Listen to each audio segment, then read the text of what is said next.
Castidade e homossexualidade. É o que eu vou falar agora do Catecismo da Igreja Católica. A homossexualidade designa as relações entre homens e mulheres que sentem atração sexual exclusiva ou predominantemente por pessoas do mesmo sexo. A homossexualidade tem se revestido de forma muito variáveis ao longo dos séculos e das culturas. Sua gênese psíquica continua amplamente inexplicada. Apoiam-se na Sagrada Escritura, que os apresenta como depravações graves. A tradição sempre declarou que os atos de homossexualidade são intrinsecamente desordenados, são contrários à lei natural, fecham o ato sexual ao dom da vida, não procedem de uma complementaridade afetiva e sexual verdadeira. Em caso algum podem ser aprovados. Um número não negligenciável de homens e de mulheres apresenta tendências homossexuais profundamente enraizadas. Essa inclinação objetivamente desordenada constitui para a maioria uma aprovação. Deve ser acolhida com respeito, compaixão e delicadeza. Evitar-se-á para com elas todo sinal de discriminação injusta. Essas pessoas são chamadas a realizar a vontade de Deus em sua vida e, se forem cristãs, a unir ao sacrifício da cruz do Senhor, as dificuldades que podem encontrar por causa de sua condição. As pessoas homossexuais são chamadas à castidade, pelas virtudes do autodomínio, educadores da liberdade interior, às vezes pelo apoio de uma amizade desinteressada, pela oração e pela graça sacramental. Podem e devem se aproximar-se gradual e absolutamente da perfeição cristã. O amor entre os esposos. A sexualidade está desordenada para o amor conjugal entre o homem e a mulher. No casamento, a intimidade corporal dos esposos se torna um sinal e uma garantia da comunhão espiritual. Entre os batizados, os vínculos do matrimônio são santificados pelo sacramento. A sexualidade, mediante o qual o homem e a mulher se doam um ao outro com os atos próprios e exclusivos dos esposos, não é em absoluto algo puramente biológico, mas diz respeito ao núcleo íntimo da pessoa humana como tal. Ela só se realiza de maneira verdadeiramente humana se for parte integral do amor, como o homem e uma mulher se empenham totalmente um para o outro até a morte. Tobias levantou-se do leito e disse a Sara: "Levante, minha irmã, oremos e peçamos ao nosso Senhor que tenha compaixão de nós e nos salve." Ela se levantou e começou a orar e a pedir para obterem a salvação. Ele começou dizendo: "Bendito sejas tu, Deus de nossos pais. Tu criaste Adão e para ele criastes Eva, sua mulher, para ser seu sustentáculo e amparo, e para que de ambos derivasse a raça humana. Tu mesmo disseste: não era bom que o homem ficasse só. Façamos para ele um auxiliar que lhe seja semelhante. Agora, não é por luxúria que me caso com esta minha irmã, mas com reta intenção. Ordena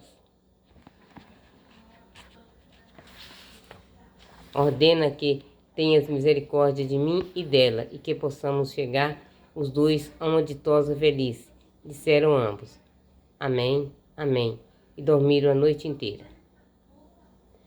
Os atos com os quais os cônjuges se unem íntima e castamente são honestos e dignos, quando realizados de maneira verdadeiramente humana. Significam e favorecem a mútua doação, pela qual os esposos se enriquecem com o coração alegre e agradecido. A sexualidade é fonte de alegria e de prazer. O próprio Criador estabeleceu que esta função, isto é, de geração, os esposos sentissem prazer e satisfação do corpo e do espírito. Portanto, os esposos não fazem nada de mal em procurar este prazer e em gozá-lo. Eles aceitam o que o Criador lhe destinou. Contudo, os esposos devem saber se manter nos limites de uma justa moderação. Pela união dos esposos realizar-se o fim duplo do matrimônio, o bem dos cônjuges e a transmissão da vida. Esses dois significados, ou valores do casamento, não podem ser separados sem alterar a vida espiritual do casal e sem comprometer os bens matrimoniais e o futuro da família. Assim, o amor conjugal entre o homem e a mulher atende à dupla existência da fidelidade e da fecundidade. A fidelidade conjugal. O casal de cônjuges forma uma íntima comunhão de vida e de amor que o Criador fundou e dotou com suas leis. É instaurada pelo pacto conjugal, ou seja, consentimento pessoal irrevogável. Os dois se doam definitivamente e totalmente um ao outro. Não são mais dois, mas formam doravante uma só carne. A aliança contraída livremente pelos esposos lhe impõe a obrigação de a manter una e indissolúvel. O que Deus uniu, o homem não separa. Está em Marcos, versículo 9, capítulo 9, Marcos, versículo 10, está em Marcos, capítulo 10, versículo 9. A fidelidade exprime a constância em manter a palavra dada. Deus é fiel. O sacramento do matrimônio faz o homem e a mulher entrarem em fidelidade de Cristo à sua igreja. Pela castidade conjugal, eles testemunham esse mistério perante o mundo. São João Crisóstomo sugere aos homens recém-casados que falam assim a sua esposa: tomei-te em meus braços, te amo, te prefiro à minha própria vida, porque a vida presente não é nada, e o meu sonho mais ardente é passá-la contigo, de maneira que estejamos certos de não sermos separados na vida futura que nos está reservada. Põe o teu amor acima de tudo. Nada me seria mais penoso que não te ter nos pensamentos que tu tens. A fecundidade do matrimônio. A fecundidade é um dom, um fim do matrimônio, porque o amor conjugal tende naturalmente a ser fecundo. O filho não vem de fora, acrescentar-se ao amor mútuo dos esposos. Surge no próprio âmago dessa doação mútua, da qual o fruto é a realização. A igreja, que está do lado da vida, ensina que qualquer ato matrimonial deve permanecer aberto à transmissão da vida. Essa doutrina, muitas vezes exposta pelo magistério, está fundamentada na condição inseparável que Deus quis e que o homem não pode alterar por sua iniciativa. Entre os dois significados do ato conjugal, o homem unitivo é o significado procriador. Chamados a dar a vida, os esposos participam do poder criador e da paternidade de Deus. Os cônjuges sabem que na tarefa de transmitir a vida e de serem educados, o qual deve ser considerado como missão própria deles. São cooperadores do amor de Deus, Criador, e com os seus intérpretes. Por isso, desempenharão o seu mumos com responsabilidade cristã e humana. Um aspecto particular dessa responsabilidade diz respeito à regulação da procreação.